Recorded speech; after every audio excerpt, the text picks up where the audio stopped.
안녕하십니까. 이동복이라고 합니다.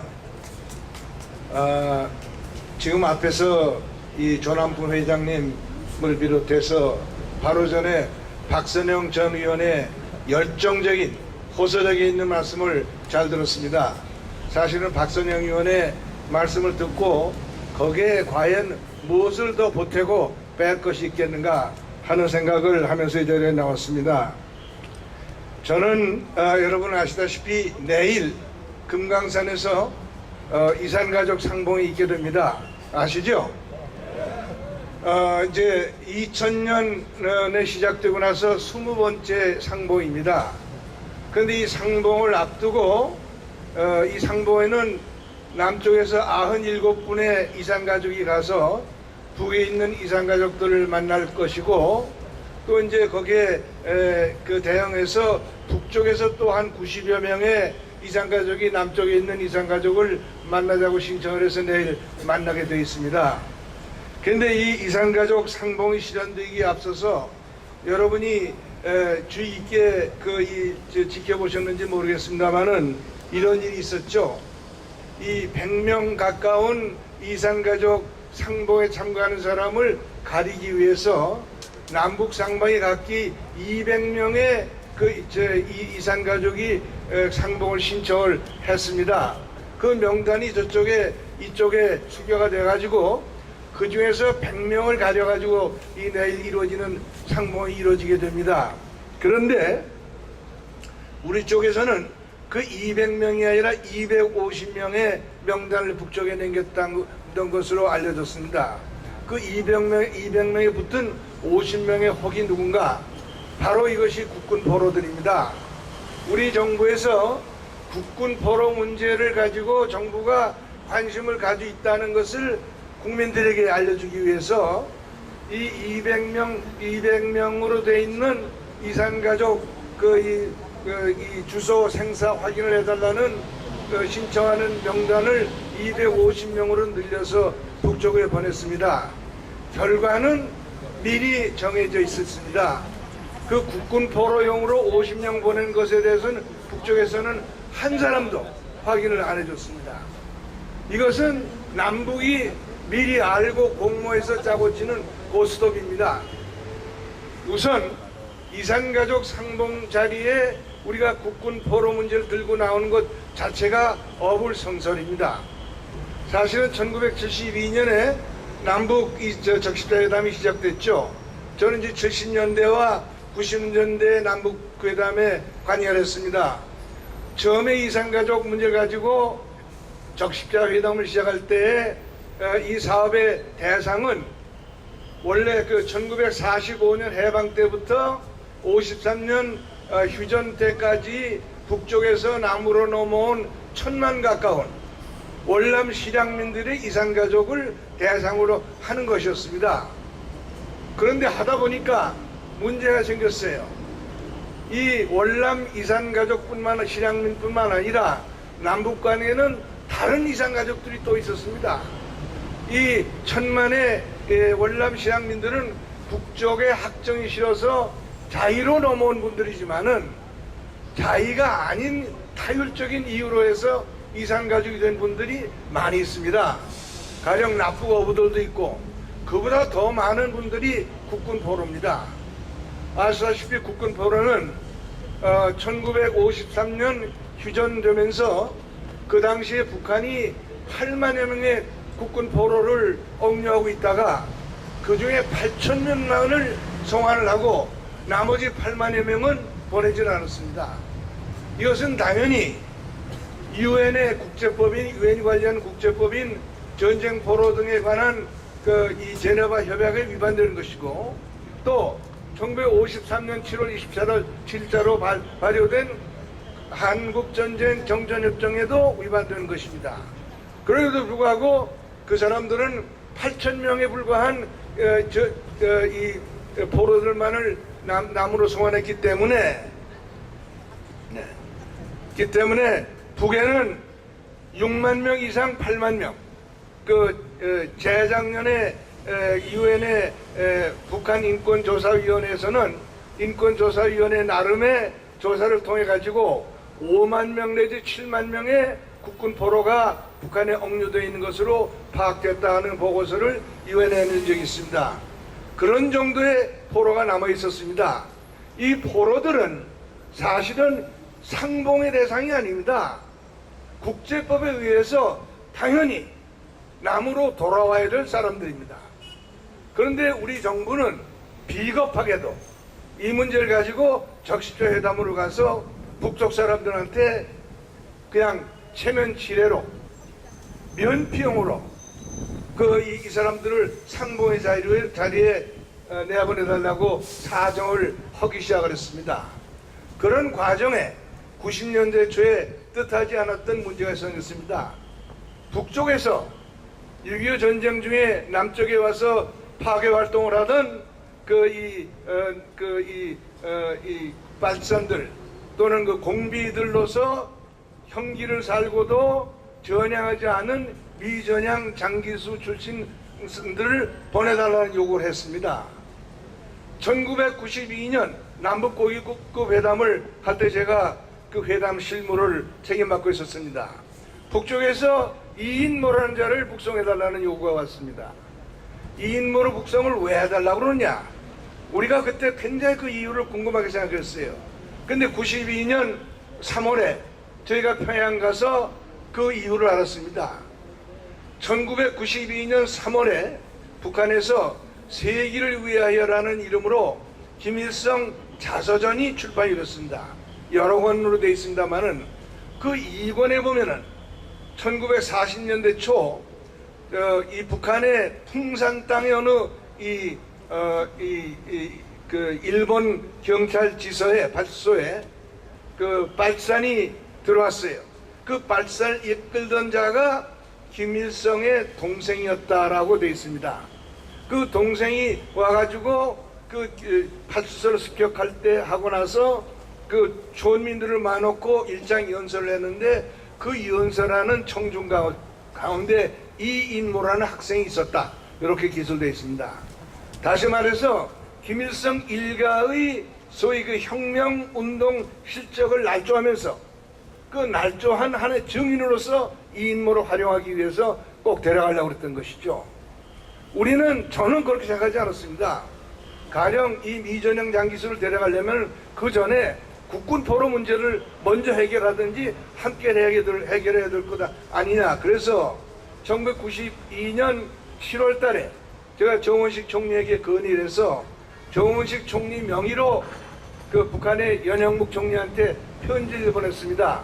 77서신이라는 건데 거기서 우리 적십자 회담에서는 이 월남 실향민들 중심의 이산 가족들을 다루고 그 밖에 타의로 생긴 이산 가족들 문제는 별도로 다루자. 별도로 다루되 그 문제를 가지고 남북 간에 따로 얘기하자. 이랬습니다. 그랬더니 북한에서 NO 하고 깨졌습니다. 그런데 그해 가을부터 김영삼 대통령이 굳이 이인모를 보내겠다 해가지고 이인모를 그 이듬해죠. 93년에 보냈습니다. 그때 그 이인모를 보내는 문제를 가지고 정부 안에서 많은 티격태격이 있었고 저는 그걸 반대해가지고 미운 오리가 됐죠. 그런데 지금 우리나라의 현실이 어떠냐? 그 당시에 그 이인모를 그렇게 무조건 보내려고 했던 사람들이 지금 현 정부에 들어가서 일을 하고 있습니다. 우리는 우리의 대북 정책이 굉장히 여러 분야에서 뒤죽박죽이 되어 있는 부분이 있는데 그 중에 하나가 그겁니다. 이렇게 돼서 지금 우리가 국군 포로를 이 문제를 남북 대화에서 다루는 데 대해서 있어서 우리 정부가 과거에 했던 행적은 창피하고 부끄럽게 짝이 없게 이렇게 되어 있습니다. 그런 가운데 90년대 중반부터 국군 포로 가운데서 자력으로 탈북하는 분들이 생겼죠. 아까 박영선 의원께서 말씀했지만은 지금 81분이 탈북을 했습니다. 이분들을 통해서 그 많은 수의 국군 포로들이 아직도 생존해서 고통 속에 살고 있다는 것을 우리가 알게 됐습니다. 당연히 마땅히 우리가 이 문제에 관해서 특단의 노력을 했어야 됩니다. 그러나 그런 노력을 한 흔적이 없습니다. 겨우 했다는 것이 면피용으로 아까도 말씀드린 것처럼 적십자회담에서 북한 측에다 사정을 했죠. 한 130여 명, 한 150명 가까운 사람들을 그동안 여러 차례 나눠서 소식을 알려달라고 얘기했습니다. 그 중에서 북한이 우리에게 소식을 알려준 사람은 아마 적십자회담을 통해서 알려준 사람은 30여 명 되는 것 같습니다. 그 중에 19명은 생존해 있는 것으로 확인됐고 25명은 이미 세상을 떠났다 이렇게 돼 있을 겁니다. 그러고 그러는 동안에 이 탈북한 국군 포로들을 통해 가지고 그렇지 않다, 그보다 훨씬 더 많은 국군 포로들이 생존해 있다 하는 그 증언들이 쭉 나왔습니다. 우리는 마땅히 거기에 따라서 상응하는 노력을 했어야 되는데 그걸 하지 못했습니다. 아주 부끄러운 일입니다. 그런데 이런 상태에서 그럼 지금 우리는 어떻게 해야 되느냐? 아까 박 의원께서도 말씀했죠. 지금 이제 이런 것이 있습니다. 전쟁 포로에 관한 국제협약이 있죠. 제네바 제3협약이라는 게 있습니다. 이 협약은 교전 상태가 중지되는 대로 그 교전 당사자들은 각자가 억류하고 있었던 포로들을 즉각 송환하게 되어 있습니다. 이것을 북한이 안 하고 있는 것이죠. 안 하고 있지만은 그 문제에 대해서 우리가 참 여러 가지로 방법이 막힌 것 같지만 그러나 방법이 막혀 있는 것이 아닙니다. 지금도 국제 무대에서는 유엔이라고 하는 국제연합정부가 있습니다. 국제연합정부인 유엔이 이런 문제에 대해서 많은 어떤 이 법규를 가지고 있고 제도를 가지고 있습니다. 아까 박 의원께서 말씀하신 것과 같은 그 국제형사재판소가 있죠. 국제형사재판소는 2002년에 발효된 그 형사재판소에 관한 로마 조약의 근거를 두고 있습니다. 이 로마 조약에 의하면은 이 네 가지 주요 국제 형사 범죄 가운데서 전쟁 범죄라는 게 있습니다. 전쟁 범죄가 여러 가지로 분류가 되어 있습니다만 그 중에 가장 중요한 항목 중에 하나가 전쟁 포로를 불법적으로 억류하는 것은 큰 범죄 중에 하나입니다. 우리가 정부가 만약 이 문제에 대해서 관심이 있다면은 이런 국제법의 근거를 가지고 국제 외교 무대에 나가서 이 문제를 가지고 적극적으로 우리가 노력을 해야 됩니다. 그런데 우리가 그 노력을 등한히 하고 있습니다. 지금 이 순간에라도 우리는 이 자리에 우리 여기에 모이신 애국 동지들, 애국 시민 여러분들께서 뜻을 막아가지고 정부에 요구를 해야 됩니다. 정부가 할 수 있는 노력을 다 해라. 지금 할 수 있는 노력 가운데서 안 하고 있는 것이 많이 있다. 그 안 하고 있는 노력을 찾아가지고 챙겨서 해라 하는 것을 요구를 해야 됩니다. 그 중에 가장 중요한 것이 있습니다. 국군 포로는 송환의 대상이지 상봉의 대상이 아닙니다. 송환의 대상입니다. 이것을 상봉의 차원에서 얘기를 하면 어떤 결과가 나오냐? 2010년 11월 달에 있었던 이산가족 상봉에 저 사람들은 우리가 요구하지도 않았던 네 사람의 소위 국군 포로 출신들을 이산가족이라고 해서 데리고 나왔습니다. 이 사람들이 와서 뭘 하느냐? 남쪽에서 간 가족들을 상대로 해서 우리는 포로가 아니다. 우리는 북한에 억류된 게 아니라 우리가 위대한 김일성 동지의 감동을 해서 우리 스스로 공화국에 투항을 해서 공화국 인민이 된 사람이다. 이렇게 얘기했습니다. 이것은요, 굉장한 문제를 일으키는 장면입니다. 저 사람들이 국군 포로들은 지금 북에서 가 있는 동안에 억지로 가정을 이루어가지고 북에서 생겨난 가족이라는 끈으로 묶어놓고 그 묶인 상태로 판문점을 내보내면 판문점에서 나와가지고 이 사람들이 뭘 얘기를 하냐? 우리는 북한에 잡힌 것이 아니라 우리 스스로 북한으로 넘어간 사람이다. 이렇게 해가지고 국군 포로의 성격을 훼손, 왜곡시키는 범인으로 만드는 겁니다. 국군 포로라고 하는 것은 앞으로도 우리가 국군 포로의 존재는 앞으로도 남북 간에 우리가 전쟁을 얘기는 안 할 수가 없습니다. 가령 전쟁이 다시 재발할 때는 우리 젊은이들이 앞을 다퉈서 나가가지고 나라를 지키게 만들어야 됩니다.